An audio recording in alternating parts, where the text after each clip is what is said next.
Hi, I'm John the Maintenance Man from the Corvias team at Eielson Air Force Base, Alaska. Today we're discussing the simple task of changing your smoke alarm, carbon monoxide alarm batteries. With the Corvias team at Eielson Air Force Base, we check the alarms and change the batteries once a year with our preventative maintenance program. A couple of tips for maintaining the alarms in your home are to test once a week and to vacuum and dust regularly.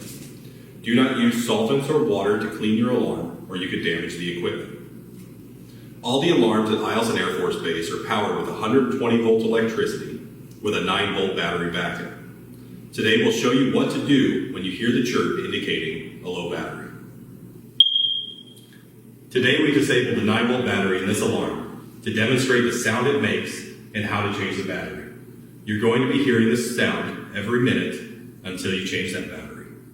Here to help me is Kara, the maintenance intern, and she'll be changing the battery in this alarm. Hi, I'm Kara, the maintenance intern.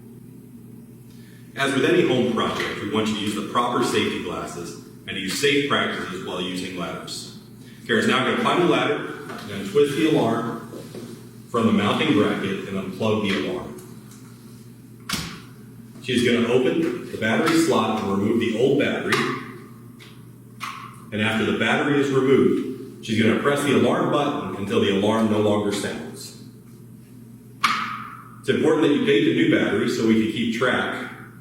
And she's going to install that battery the same way the old one came out.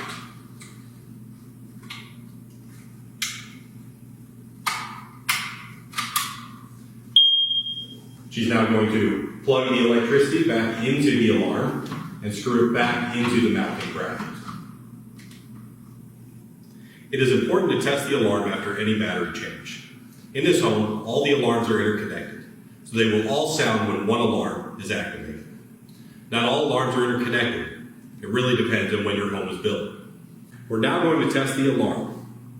Be sure to protect your ears as the alarm sounds. We have now completed the battery change for this alarm. Big thanks to Kara, the maintenance intern, for her help with this project. We appreciate you watching. Be safe out there. We're all in this together.